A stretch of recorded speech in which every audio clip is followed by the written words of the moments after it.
Okay, this story is absolutely disgusting. As you guys know, on this channel, we dedicate what we do to report what's not being reported by the mainstream media. And part of it is about what's been going on in Rotherham, in Telford, in many other places around the country for the past few decades with grooming gangs and everything else. And of course, local authorities they're covering it up, the police and everybody else. Now, the latest update that we have is actually thanks to Vote Watch, who told us some disgusting update on one of these criminals. It's not really just one, by the way, but we're going to focus on this group, this man whose name is Banaras Hussein, I believe. Yeah, Banaras Hussein, also better known as Bono in the area.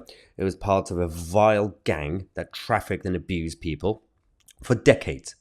All these innocent young kids. And back in February 2016, he stood trial and he was convicted. And it was very obvious.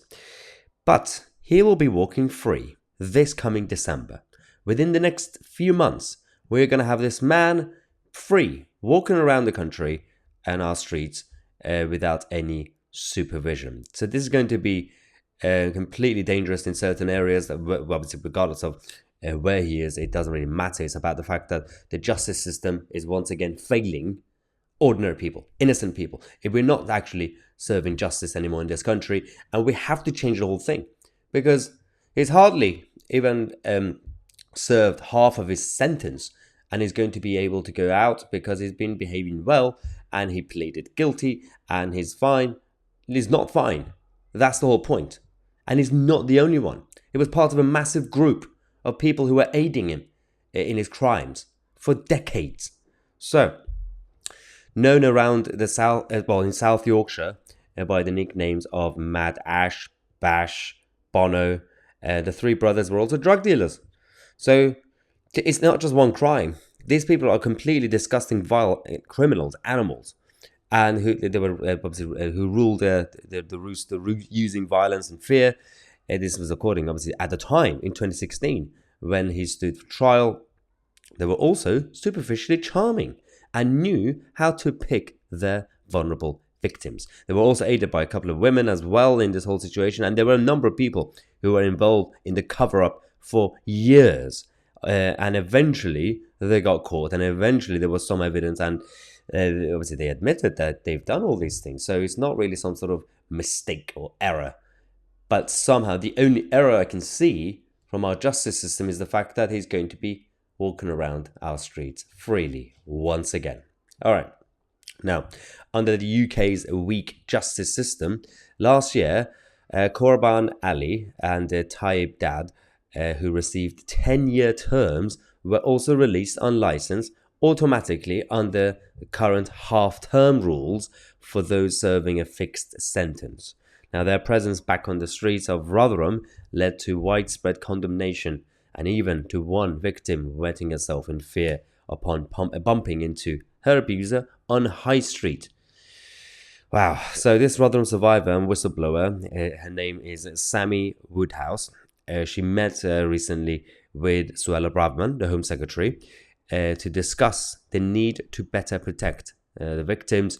And of course, the Home Office are too busy with everything else. And Suella wants to tackle this issue, but of course, nothing else is actually happening, because it's not really just the Home Office and in terms of the area, it's also the Ministry of Justice and the Justice Secretary. All these areas are connected. And of course, we've got the policing aspects of the country, and you've got the courts to be reformed. And the culture is in danger, because the project that we were calling at the time multiculturalism was a failed experiment. And now we are seeing the products and the results of that disgusting attempt to make our country more progressive and more open and more liberal. This is what's happening to our people on our streets, in the name of liberalism, in the name of modernity and the new society. I don't like to live in a place like this. Not the way it is. We have to fight back. We have to fight for justice. We have to fight for the safety of our young people. Now, Sammy also went on Twitter today, actually, saying that, so I just had a phone call. Bono Hussein is applying for an open prison and will be released next December. Are you effing kidding me? He's got 19 years and he's out next December. Our system is effed. So not only he's going to be released by serving only, well, about half of his sentence, this will be December 2023, I have a bigger issue with the foundation of the verdict. 19 years? Only 19 years for a crime like that. I don't really care at this point if we are members of some sort of human rights convention of the United Nations or the European Convention on Human Rights or anything like that. We have to change it.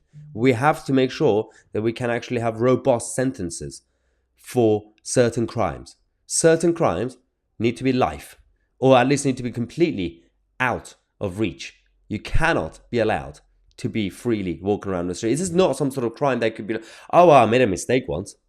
It's not like a car crash. You're going to do it again. That's the issue. Anyway, we're going to keep you guys posted on this and many other issues as well. I'm Mahyar Tousi, and we are the media.